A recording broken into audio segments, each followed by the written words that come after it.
Overall ఇప్పటి వరకు ఉన్నటువంటి రేవంత్ రెడ్డి పాలన మీరు ఎలా చూస్తారు?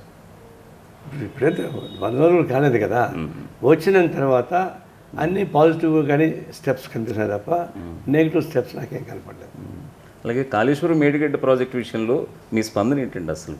అంటే అది ఆల్రెడీ ఆధారాలతో సహా నిరూపించింది కాంగ్రెస్, అది ఒక స్లోగన్గా తీసుకెళ్ళి గెలిచింది. టీఆర్ఎస్ గవర్నమెంట్లో ఉన్నప్పుడే మేమే స్వయంగా పోయినాం చూడడానికి, మమ్మల్ని కూడా పోనేలేదు, ఆపేశారు, బయటకు పంపించేశారు. మొట్టమొదటి నుంచి కూడా అసలు రాజశేఖర రెడ్డి ప్లాన్ వేరప్పుడు దాన్ని నేను మార్చి చివరికి ఇది కాళేశ్వరం వైపు తీసుకొచ్చాడు. వాస్తవానికి కాళేశ్వరం స్ట్రాటజిక్గా అది కరెక్ట్ ప్లేస్ కాదు, ఆయన కట్టేసుకున్నాడు. సో నీటి ప్రాజెక్ట్ కదా ఆడ చేస్తాను అనుకున్నాం. దానిలో ఏంటంటే దానికి కావాల్సిన డబ్బులు వచ్చేసాయి. 44,000 కోట్ల రూపాయలకు అంచనా వేస్తే 1,00,000 కోట్లకు పోయిందంటే మధ్య డబ్బులు ఏమైనాయి? మధ్య డబ్బులు అంటే ఆయనకే పోయినాయి, అది వేరు. పోనీ అయిపోయింది, అది బాగా కట్టి బాగుంటే ఈతో వచ్చేది కాదు. ఆయన ఇంజనీర్స్ ఏమంటారంటే మీరు త్వరగా కట్టాలయా, మాకు ఎలక్షన్స్ వస్తున్నాయని చెప్పి ఆయన ఒత్తిడి చేశారు. ఒత్తిడి చేస్తే మేము తొందరగా చేయాల్సి వచ్చిందని వాళ్ళు అంటున్నారు. కానీ నిజమైన నిపుణులు అయితే అలా చేయరు.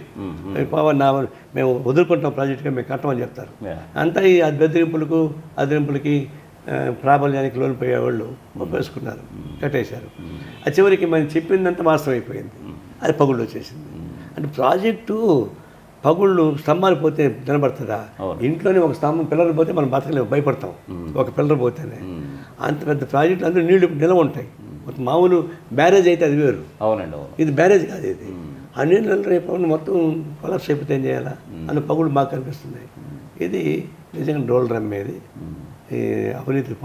అవినీతికి పుట్టినటువంటి బిడ్డది కాళేశ్వరం మా ఉద్దేశం. అసెంబ్లీలో ఇకపై ప్రతి స్లోగన్ మీద ఏమై ఉంటుంది అంటే ఆనాడి ప్రభుత్వ వ్యతిరేక విధానాలకు సంబంధించి, నిర్ణయాలకు సంబంధించి ఒక కాళేశ్వరం ఒకటి తీసుకుంటారు, ఇంకేమన్నా ఉన్నాయా? మిగతా ఉన్నాయి కదా. మిగతా ఇప్పుడు దళితులకు భూమి ఇస్తాన్నాడు, ఇవ్వలేదు. దళిత బంధు ఇస్తాన్నాడు, ఇవ్వలేదు. తర్వాత ఈ నెలవారీ జీతాలు ఇవ్వలేకపోయాడు. అన్ఆర్గనైజ్డ్ సెక్టర్స్కి న్యాయం చేయలేకపోయాడు. ఇవన్నీ మిగతా ఇష్యూస్ ఉన్నాయి. ఇవన్నీ డామినేట్ చేసింది ఇప్పుడు కాళేశ్వరం. మేము రైజ్ చేసే సబ్జెక్ట్స్ అన్నీ పక్కన పోయి కాళేశ్వరం ఒకటి ఉరితాడే కూర్చుంది. అది మేజర్ అయిపోయింది. అది కాంగ్రెస్ పార్టీ వాళ్ళు కూడా చాలా కరెక్ట్గా దాన్ని ఎక్స్పోజ్ చేస్తున్నారు ఆ ఇష్యూలో.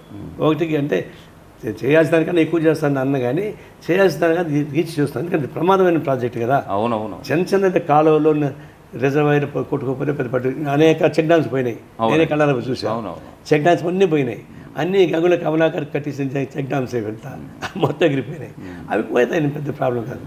బట్ కాళేశ్వరం మేజర్ క్యాపిటల్ ఇవన్నీ విచారణకు మీరు డిమాండ్ సిద్ధంగా ఉన్నారు.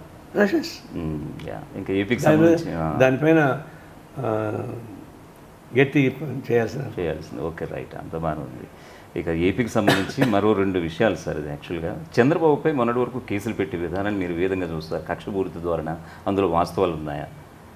వాస్తవాలు లేకుండా ఉండవండి, ఎక్కడ కానీ కేసు పెట్టారంటే. అలాగే ఇందాక మీరు అన్నట్టుగా సెక్షన్ 17A సుప్రీంకోర్టులో తాత్సారం జరుగుతోంది, అది దాన్ని విధంగా ఒక పని చెప్పండి.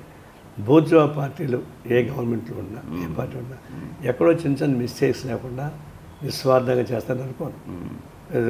త్రిపురలో కమ్యూనిస్ట్ పార్టీ నాయకులు చేస్తాను అనుకోను, ఉంటాయి. దానిలో సిబిఐ పట్టుకోదలుచుకుంటే పట్టుకుంటారు.